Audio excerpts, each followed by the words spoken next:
Welcome to the Boone Podcast. I'm Bret Boone, and today on the program, I sit down with an all-star and a World Series champion. I sacrificed a lot to come to New York. I wanted to be a part of something special. He made me a better player, a better person. Roy Halladay is my guy, man. He was tough.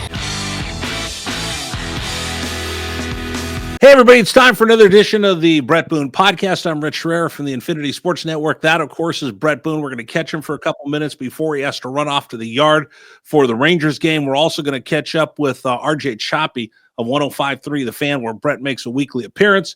Boonie, what's up? How you doing? You got RJ today. Rich filling in. I appreciate you doing this. Schedule's a little conflicting there, but RJ, I go on with those guys, RJ, Bobby, Sean and RJ, Bobby, every week on 105.3, and they're good guys. And well, I'm going to find out the real story behind Bret Boone, and I think they had something to do with it, with you getting the job in Texas. That's what I think. Oh yeah, I'm sure they were really dialed in. No, they're good guys. I've been doing their show now for a couple of years now, right? Yeah, a couple of years at Wednesday. So good cats. All right, let's talk about Texas, not the Rangers, but just living in the state of Texas. Yes. Now you're a Texan. I'm a Texan. Have you left? No boots. Why not? My wife came out and visited last homestand. Right. She got a pair of boots. They came down to the ballpark, and for the families, they had a boot company come in, and they gave them 50% off or something. And my wife is the farthest thing I thought from having boots. Right. And she goes, Bret, they got me. They got me to get a pair of boots. I think some of the wives she was hanging out with said, Krista, you got to get some boots. So she got some boots. I have not made the leap forward yet, getting the boots, but you never know. I had a pair of boots when I play. We used to come to Texas, Houston, and Arlington during my career, and every time I'd get there, I'd get these coupons in my locker, and it'd be like 60% off, 70% off, or I don't know what it was. It was either that or like $100 free gift certificate. So I'd go down there with $100 and think maybe I can get a wallet or something. And the boots are like $10,000, right? But I ended up getting a pair of boots. So I wore boots for a while. I have a good boot story, Rich. I only got a couple of minutes. I got a good Okay, tell me this boot story. I was in Montreal. I had my boots. I brought them on the trip. And I sprained my ankle on the turf in Montreal. Sprained it bad. Had to come out of the game. Or I don't know if I came out of the game. I finished the game. Trainer said, you're going to be off tomorrow. That thing's going to swell up. I said, no, I'm not off. I'm playing tomorrow. Went home to my hotel. Sat in the hotel with a bucket of beer. Drank beer all night. Made sure I stayed up because every time as a kid when I sprained my ankle, right, and I was fine until I went to bed, and then I'd wake up the next morning and you'd fall getting out of bed. So I said, well, if I don't go to sleep, it won't swell up. So I stayed up all night, drank beers, woke up the next day. It was a day game. I put on my boots and I felt these are great. I could play in these boots because they're so tight around my ankle. Get to the ballpark. They tape me up, I think, just to humor me. Right. Tape me up. So they said, well, the lineup wasn't up yet. They're like, well, we got to test it. I said, oh, I'm playing. Oh, okay. And once again, I think they were humoring me. Right. They tape me up as tight as you can do it. I take my cowboy boot off. I tape it up. I put it in my spike. I walk out. They said, Bret, just to warm things up here, we're just going to have you do a little light jog about to the end of the dugout. I took 2 steps. I said, there is no chance on planet Earth, barring a horse tranquilizer, that I can play today. And it really made me start thinking, because at that point in my career, I was young. I was 23, maybe 24 years old. And I always looked at Cal Ripken like, I want to be Cal Ripken. I want to play every single day. That was kind of where I was looking. And I took 2 steps and I said, I don't know how anyone on earth could play. And then it started putting in perspective how unbelievable Cal's run. Like over his 20-year career, whatever he played, he had to have my ankle once.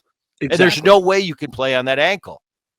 So that record is even more impressive to me now, especially after my incident. But that's my boot story. Have not had a pair of boots since then, but I'm not ruling it out. Does Boch have boots? I'm sure he does. I haven't seen him in boots. Boch is where he likes to wear comfortable shoes, but I haven't seen Boch in boots. A lot of the coaches have boots. Yeah. One of my first trips here, we didn't have a great road trip, and all the coaching staff, they wore their boots and their caps, and we kind of looked at them at the end of the trip, said you might want to leave those boots and cap. Cowboy hat. Have you ever owned a cowboy hat? No, I've worn one. I've never owned one. Okay, then I need to have a talk with RJ because I need you in cowboy boots. I need you in a Stetson. Hey, it could be a sponsor for the podcast. I'm just saying, you and your skinny jeans from San Diego doesn't cut it in Texas. I need you cowboy. That's cowboy true. That's boot true. cut cowboy. I'm not a skinny jeans. I'm not a skinny jeans guy folks, he's a anyway, skinny jean Rich. guy. But I do wear them. Because I think that's at least my kids tell me that was the fashion for a while. I prefer the big, I'm just trying to be semi-cool as a dad. I don't always pull it off. I'm waiting for the skinny jeans to go out so I can put on my painter's pants again. Yes. I love those. I love that early 2000s. Oh, that was the way. Just put them on and go. Now with the skinny jeans, it's like now I have to do extra leg work in the gym. It's nonsense. Wow. So, all right. Hey, I know you got to tell me when we're out of that phase. Yeah, I'll let you know. All right. I know you got to get over to the yard, so I'm going to kick you out. We're going to bring in RJ Choppy from 105.3 The Fan. We'll catch up with you next week. Tell the guys I said hi, and I will see them Wednesday. Rich, do a good job. Make me look good. Make me proud of you. Okay, see you. Hey, we continue with you here on the Bret Boone podcast. I'm Rich Herrera. Thanks so much for joining us from the Infinity Sports Network. Bret runs around with other radio people all around the country. I'm not sure how I feel about this, but I do get excited when he goes on 105.3 The Fan in Dallas to talk with Sean and RJ. And joining us right now, let's just talk trash behind Boone's back. And RJ Choppy joining us here on the Bret Boone podcast. Thank you so much for joining us. You get to talk to Bret, once a week? You get to put up with his nonsense? Every Wednesday at 9:20. It's a treat, man. We've had a lot of guests on our show. We've been doing the show about 15 years, and I don't think there's been a consistent guest we've had on that has gotten more listener feedback of I love the baseball discussions that you guys have. He is a machine. He really is. He's a machine. He is something. We can talk all the trash we want because he's not here right now because he's on his way over to the ballpark, and we just got a chance to catch up with him. But give me your reaction. Bret comes in. He's all of a sudden, this podcaster. You know who he is. You know who his brother is. He's a part of your show, and then boom, 2 seconds later, you're seeing this. Oh, by the way, Bret Boone's the new hitting coach for the Rangers. Dude, we were stunned because we had never heard. He's on with us all the time. I mean, he could have dropped a nugget. He could have told us, give us a little hint. Hey, I'm about to be your new hitting coach. Little something for the effort, fellas. Yeah, I mean, let us break some news here. We don't break a whole lot of news. We were stunned because we didn't he never gave any indication that he wanted to get into coaching.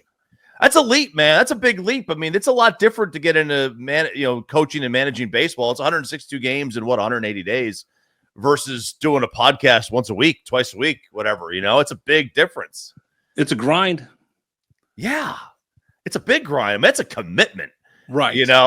That's a commitment. Now, fortunately, it's probably a little bit different than when you start in spring training and you've got those extra 2 months that you don't get any gratification out of, I guess. And then you're away for your family, but that's a commitment. So tell me about the Rangers pre the Boone and post the Boone. Well, I think we're starting to see a shift in the sport anyway, kind of more towards the old school. I'm seeing a lot on social media. I got two kids I got a high school baseball player and I got a middle school baseball player, and they're starting to see the shift away from what I like to call the Instagram swing and more towards the old school baseball swing. And I think pre-Boone, it was very much an information-based approach with the organization. A lot of post-Boone, I think it's a more feel-based approach.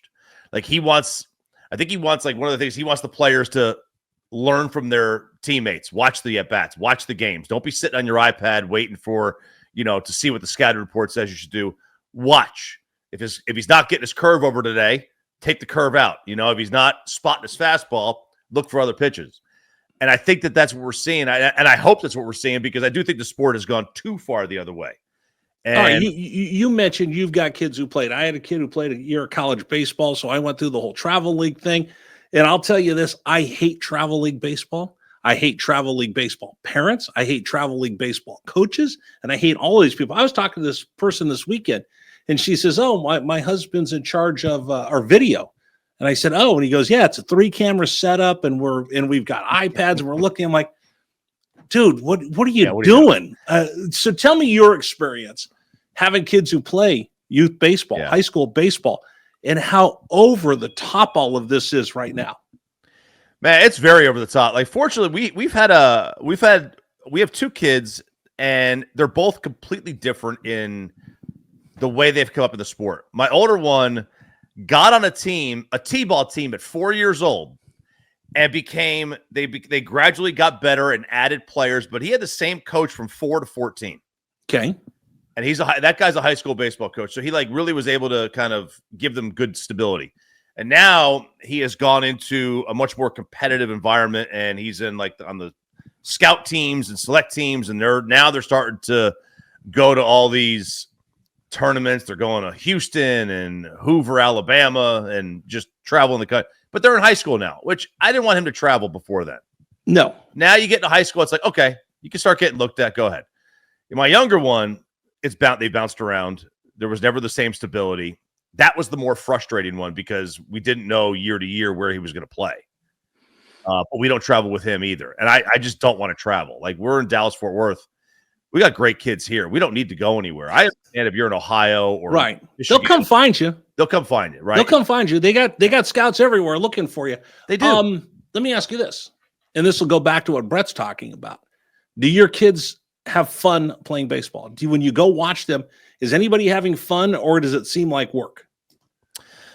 I think it depends on the weekend. They got bad weekends, they have good weekends. For my younger one, it's did they win? If they won, he had fun. If they didn't, he wants to never play again. Mm-hmm. My older one, he's pretty much like he's grinding with it. Like, he loves it. This is what he wants to do. He approaches it, this year, because now he's in high school. This is the first year that he approached it as like a job. That was tough for me to see, because he had always approached it just fun, but now it's like, all right, he's getting serious about it. I wish you would get serious about the off season and working out, but right. That's different. So as you look at what Brett's doing right now, the game has become so mechanical. I'll be honest. I've been on your station for a while on the weekends on the network.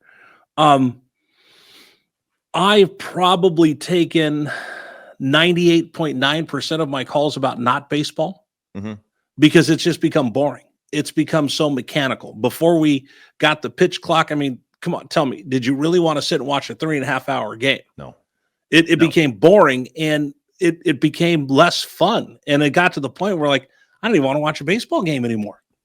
I know that's the problem with the sport. We have evolved as a society. We got phones, technology. It's the immediate gratification sports that do the best. And the information, the analytics, the like you said, like you called it, like you said, that has helped football. Passing is more fun than 3 yards in a cloud of dust. Right. Home runs and strikeouts are great when they're in when there's not a lot of them. When they're at a premium, when a home run is at a premium, that's fun. But when it's like everyone's trying for one, the sport becomes dull. And that's part of the problem. We talk baseball when it's baseball season. Right. But I also think it's a hard sport to talk about if you don't know it. If you know baseball, it's easy to talk. If you don't know baseball, it's very hard to break down a baseball game. Personality wise, do you have personalities that people will want to talk about and get to know on this Texas Rangers team? The way that, I'll be honest, if it's a slow news day, I just go, Dak Prescott. Yeah. Phones light up. Everybody wants to talk about Dak. Everybody wants to talk about Jerry Jones. Do you get that same kind of feeling out of Major League Baseball? No, because, you would think, like, when you get when the Dodgers are in town or the Yankees, you got Shohei, you got Aaron Judge, there's buzz.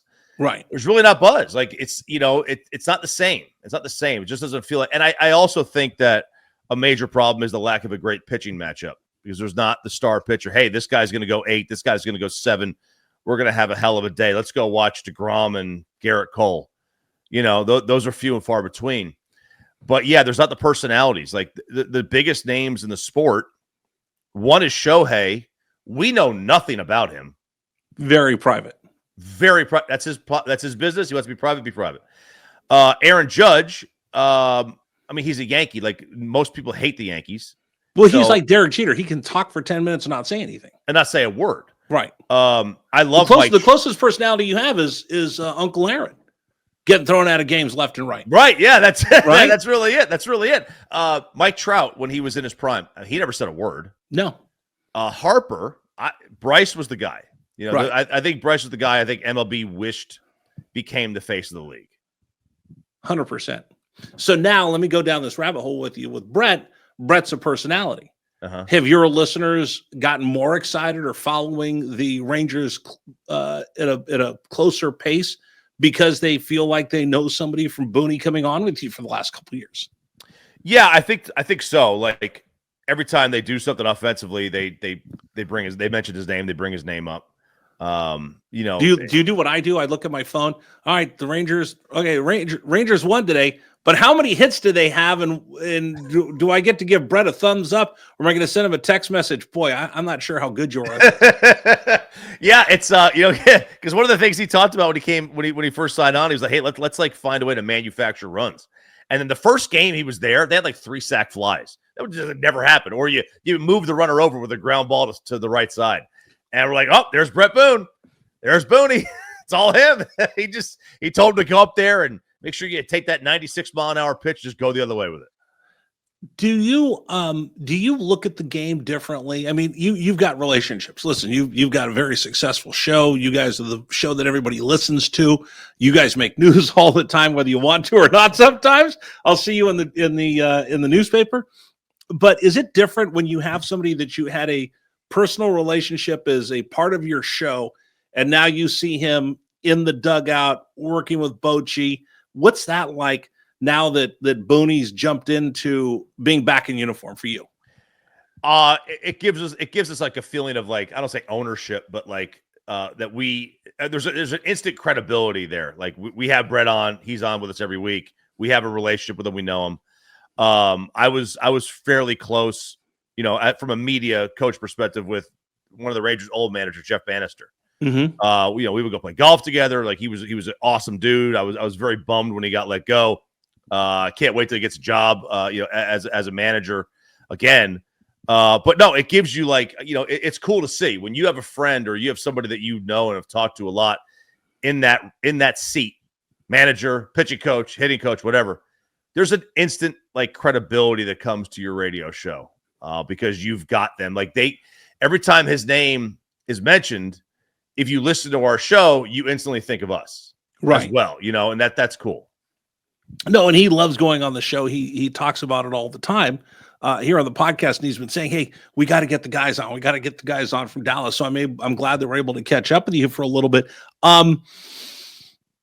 Podcast wise, dude, everybody and their brother's got a podcast, but I think Bret's the first one who's made this jump from a podcaster back into professional sports, which is even more mind blowing. But a lot of that has to do with, the podcast and then his appearances on your radio show that I think make him a household name in Dallas when it comes to sports. The Rangers do listen. Like a lot of the teams, a lot of teams will say they don't listen, but a lot of them listen. This is across the country. They're listening to some kind of media. Now, it may not be the manager, it may not be anybody, but it's somebody in the organization that has an ear is listening. And Bochy's on our station, and Chris Young is on our station. So they were aware of Bret's appearances on our show. And listen, his family comes with a name. Right. I mean, dad and granddad and brother, like they're you can make a case they're the first family of baseball. Like no, 100%. It's a short list. They're on the shortest of short lists. Like that, it was only a matter of time before Bret, I think, got that opportunity. Whether it was here or not, I don't even know. Again, I don't even know if it was even looking for it. The story that he told of how he got it and just it's crazy, right? He just goes to USC and sees Michael Young, and all of a sudden it's like, hey, do you want to do this? And maybe you should have gone to USC that day and ran into real. Michael Young, and he could have said, hey, RJ, do you want to come be our hitting coach? Because I was giving Bret a hard time, like, oh, I guess you just have to be a podcaster and you get a big league job. Yeah. Maybe RJ should get a job. Maybe if you bumped into Jerry Jones somewhere, he'll hire you as offensive coordinator. I told you, listen, I could run a team tomorrow. I've always said I'm the smartest guy in the room, right? I'll run a team tomorrow. Let's go. How hard do you think it would be, though? I mean, have you ever thought about that? What if somebody came to you? Because you've got plenty of ideas. Every day you're giving them an idea how to run the show, how to do it. What would you do if you got that call? If Jared called you or the Rangers said, hey, we're going to make you team president. I won't put you on the spot and say you could be a head coach or a manager, but if they made you team president, I think you could do that. What would you do? Let's see. So let's just use football, right? My first thing, it's like if you don't have a great elite quarterback, you've got to find one. That's rule number one. So you've got to figure out where the contracts are. If the quarterback's nearing the end and he's got some dead money that you can get out of, get away from him. Get away from him, dump him, draft somebody. If that doesn't work out, draft him again. And keep going. Keep going until you find Patrick Mahomes. Football's easy. Football's easy. Find a quarterback. That's it. Just find a quarterback and you're good.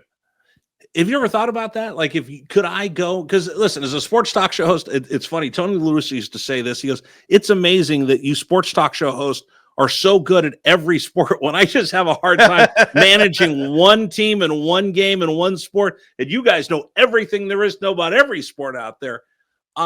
It's fun to be a sports talk show host, but I wonder if any of us could actually go work in the front office. I do think there is when you're in.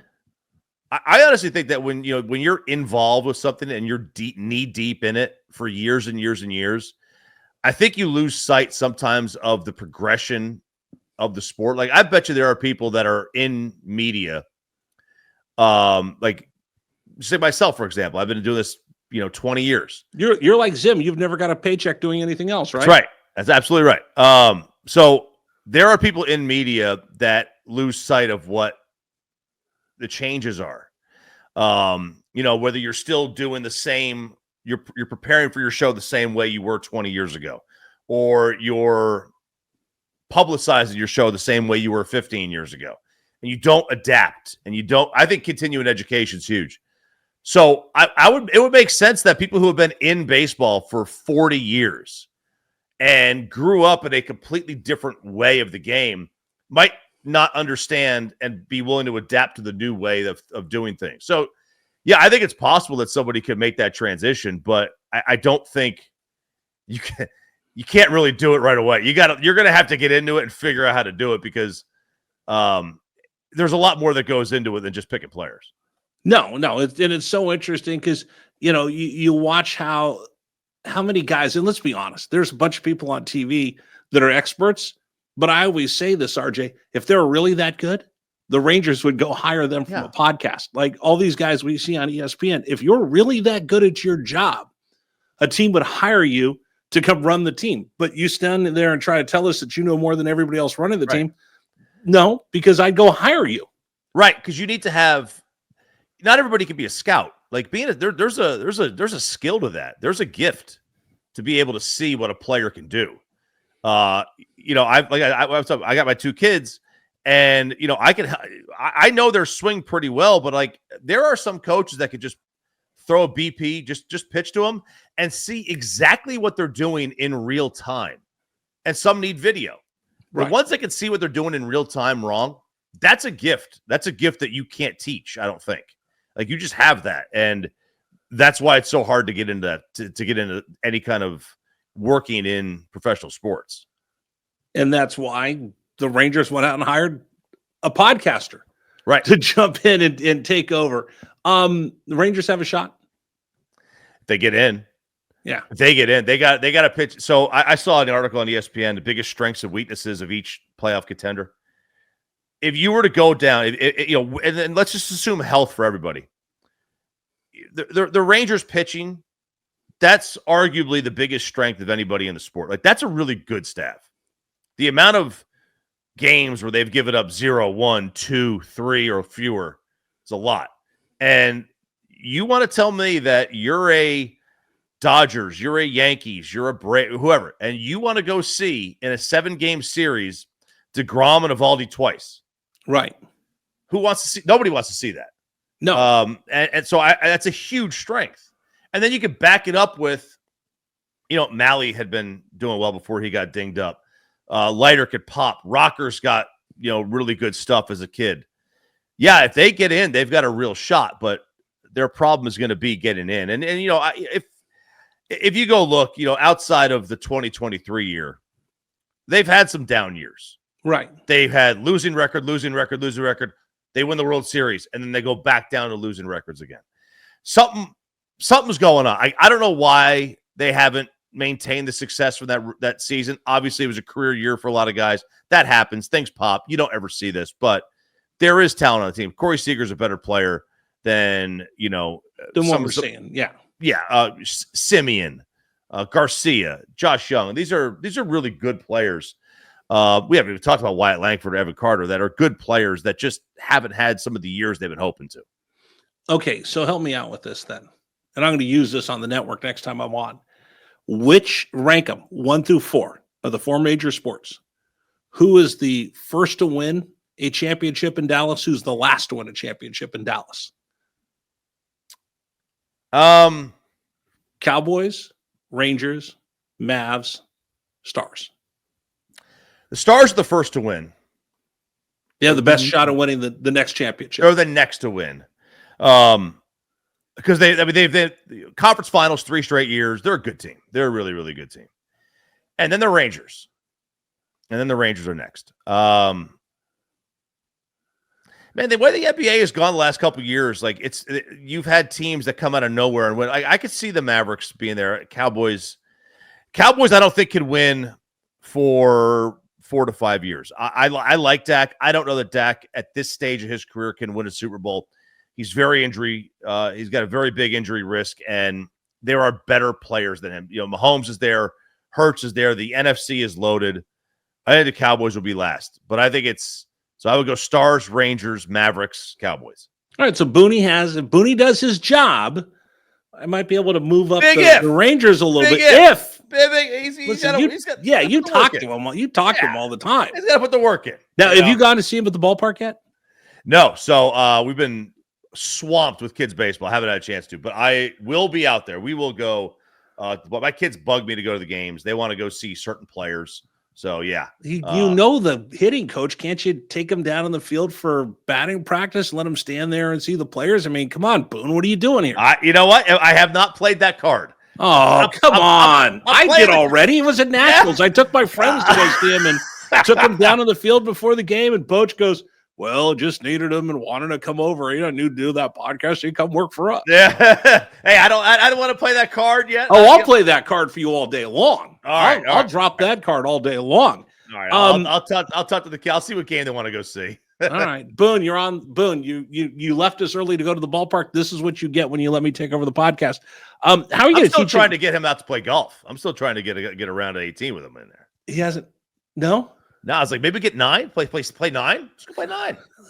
Listen how he's big leaguing you. He's begging to come on your show, and now he won't even play golf with you. Has he given you a hat yet? Look, I got the Rangers hat. I had to go buy that at Lids. You had to go buy it? No, I haven't got a hat yet. Buy my hat. No, I've got plenty though, so I don't need one. All right, how are we going to teach him how to be a Texan? You're a Texan, not by birth, but you've been there long enough. I've been there. I've been here since 1997. So, so how are we going to teach this kid from Jersey via Southern California, San Diego to fit in Texas? I mean, I don't think he's got a hat yet. I don't think he's got a pair of boots. Well, look, he did. He started off the right way because he had his wife in town and they went to the stockyards. Right. Okay. So you went because I made him. Yeah. I told him stockyards. He didn't want to go, and I said no. Go to the stockyards. So, you're Texan, like Fort Worth's where you go to, right? Dallas is great, but Fort Worth's the real deal. Home, right? That feels like home. Now, what I didn't do, RJ, is I didn't tell him you should order calf fries. Oh, I should have told him to order. I should have told him just don't ask what they are, just have them, and then tell him later what calf fries are, and watch him beat me up. So he's got that. He got that part down. You got to get boots. If you don't have boots, jeans work 12 months a year here, even when it's hot. Yeah, but his are skinny jeans. I think he's got he doesn't have. What's the quintessential Texas jeans that he wears? You need to wear. Are you wearing Wranglers? Well, you can wear Wrangler, but they got to be boot cut. You got to have a good boot cut to them. So he needs boots. He needs boots. He needs boot cut Wranglers. Does he need a hat? It's good to have a hat. It's summertime. Get a straw hat. Right. Get a good straw hat in the summertime. Look, I got my Stetson behind me right there. There you go. So there you go. You didn't have one of those. We need to get him one of those. What about a belt buckle? I don't know. You don't need that. You don't need the belt buckle. You don't need the belt buckle. You can get away without the belt. I don't have one, or at least I don't have one that I wear. Okay. Okay. And then obviously you've got to deal. You've got to pick out, and you've got to understand that Texas barbecue is better than anybody else's. Is there really a choice? There's not really a choice. And also him being a California kid, he's got to ditch that California Mexican food and go to Tex-Mex. Okay. All right. I think we're getting there. Because hopefully he'll be in Texas for an awful long time. So we're gonna have to teach him how to speak Texan, how to be a Texan. I don't, I hate to say this, RJ. I don't think he's been to Buc-ee's yet. Oh, well, that's a problem because if you haven't had, you got the mug. You got the mug. If you haven't gone to Buc-ee's before 11 a.m. on a weekday or any day of the week, and before 11 a.m. and get those breakfast burritos, you're missing out. I mean, those things it's 2 pounds of burrito. It just sits in your stomach all day, but you don't have to eat the rest of the day. No, and it's a store. It's like going to a cracker. It's like a Cracker Barrel that's like 10 times the size. You get that. That old country store in there. Right. You get all kinds of good stuff. When I drove out to Virginia, I told him all about Buc-ee's, and he was like, I just don't get it. So I need you to help our boy out a little bit. Yeah. Where he lives, I think he lives right by the ballpark, or he's staying there. There's not a Buc-ee's. He's not close to Texas. one. Yeah, it's relative. Just Boone, get your butt into a Buc-ee's. There you go. Get to a Buc-ee's. Yeah, get into a Buc-ee's. We need to find, if you can help him find a sponsor that, if you guys have a Western store we can get him into. We do. I don't want him walking around embarrassing the Boone podcast, walking around Dallas Fort Worth looking like a kid from San Diego. Wearing his tight black t-shirt. Yeah. Just the gun shows out. Yeah. Yeah, it's not. That's leave that for Dallas. Fort Worth, you gotta get something different. Yeah, he's in Tarrant County. I need him with a real baseball, like a trucker's cap. Like a Buc-ee's trucker's cap is what he needs. So that's what he needs. I'm putting this on you, RJ, and everybody over at the station. We need to Texas, Bret Boone, because you guys are tired of Californians coming into Texas. Oh, you have no idea. I mean, we can't sell a house, buy a house because of them. They've ruined everything. Yeah, so you need to reclaim a little bit and turn Boone into a Texan. We're gonna have to. We'll get it done. Okay. He's got to stay here more than just this year. Right. He's got to stay here for a long time. We're hoping he stays there for a long time. Anything you want to bring up, you get them all the time. I'm trying to think here. What could I possibly want to bring up about Bret? I mean, he's fat. Look, I'm just return my call, but when I'm trying to play golf with you, man, you gotta come. You gotta come play. You gotta come play. Seriously, Boone, you're only there by the grace of the show. You're only there by the grace of the fan, and how you don't play golf with these guys. Yeah, and when it's when you got an off day, we'll get out there. And you're not a real Texan until you play golf in July at 2 p.m. Yes. Blister hot without sunscreen. You put your baseball cap in the water and dunk it, put it on top of your head, right? Yep, that's right. You got the wet towel. Yes, just drape the towel over your head. That's when you know you've made it. So San Diego's soft. It's very soft. It's very soft. 68 degrees, 75 degrees, 55 at night. I mean, that's not. You see what was happening in the European soccer teams were coming over here for the Gold Cup, and the teams from Germany can't handle the Ohio heat. Ohio, come down to Texas, come down to God's country, see what happens. Hey, I appreciate you coming on the podcast. I know we've wanted to get you on for a while. We'll get you back on with Bret's here as well. And he's still coming on the show. Yes, he is. Still coming on with you. Yep. And again, you guys have been great. And I just wanted to make sure we got you on here just so we set the tone right that Boone needs to come through with some gear for your kids. Yeah. You didn't ask for that. I am. I'm not asking. You are. The kids need to come down for batting practice. Yeah, we got to. And Boone, can you just spare a couple hours to play a little bit of golf? That's it. Just a little bit of golf. We're not asking for a lot. You know, and I won't even ask. I mean, look, maybe when his brother comes to town, one of the two of them can hook us up with tickets. Yeah, like you're gonna have you have it covered for both sides. You know, you gotta dip your hand in both receptacles and find a way to get a ticket out of there. Arnie left me tickets, and I took my son on the field for batting practice, Yankee Stadium. I think Bret should be able to do the same. We got to be able to do this. Yeah, this can happen. Come on, Boone. Let's get your act together. There we go. Hey, thank you so much for coming on the show. Thank you. Right, hey, that's going to do it for the Boone podcast for this week. We'll talk to you next week. See you, everybody.